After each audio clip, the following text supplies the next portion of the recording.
بسم اللہ الرحمن الرحیم۔ السلام علیکم۔ اگر آپ کے سر کے بال جھڑنے شروع ہو جائیں تو ابلے ہوئے چاولوں کے پانی سے سر کو دھو لینے سے بال گرنا بند ہو جاتے ہیں۔ کان میں شدید درد ہو تو رات کو کان کے اندر لہسن کا ایک دانہ رکھ کر سو جاؤ، صبح کو درد وغیرہ غائب ہو جائے گا۔ ایک گلاس پانی پینے سے دماغ 14% تیزی سے کام کرتا ہے۔ جس بندے کو شوگر کا مسئلہ ہو تو اس کو مسلسل اٹھنی کا دودھ پلانے سے شوگر دور ہو جاتا ہے اور جلد آرام آ جاتا ہے۔ کھانا کھانے کے فوری بعد سو جانے سے اچھا ہے بھوکا سو جاؤ۔ بھوکا سو جانا زیادہ صحت مند ثابت ہوگا۔ چاولوں کے بعد دودھ ہرگز نہ پئیں۔ جن کا معدہ خراب رہتا ہو وہ آلو کے پانی میں اسمغول ملا کر روزانہ نہار منہ پی لیں۔ کثرت سے جھوٹ بولنے والا دوسروں کا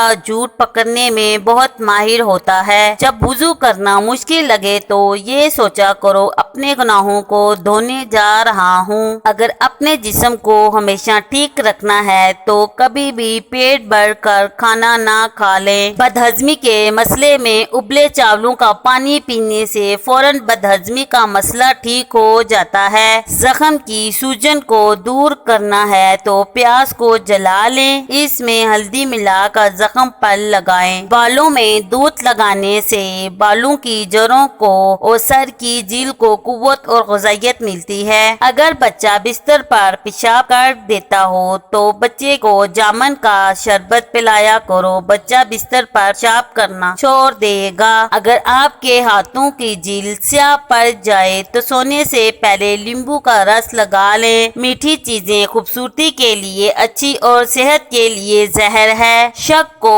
اپنے اوپر غالب مت آنے دو ورنہ تمہیں دنیا میں کوئی ہمدرد نہیں مل سکے گا۔ نہار منہ دہی کا استعمال معدے کی گرمی کو دور کرتا ہے۔ انڈے کی سفیدی چہرے پر ماسک کی طرح لگائیں اور 10 منٹ کے بعد چہرے کو پانی سے دھو لیں۔ دنیا اگر ہاتھ سے نکل جائے تو بندہ غریب ہو جاتا ہے اور یہی دنیا اگر دل سے نکل جائے تو بندہ ولی ہو جاتا ہے۔ ویڈیو اچھی لگی تو چینل کو سبسکرائب اور ویڈیو کو لائک کیجیے گا۔ ملتے ہیں نیکسٹ ویڈیو میں۔ اللہ حافظ۔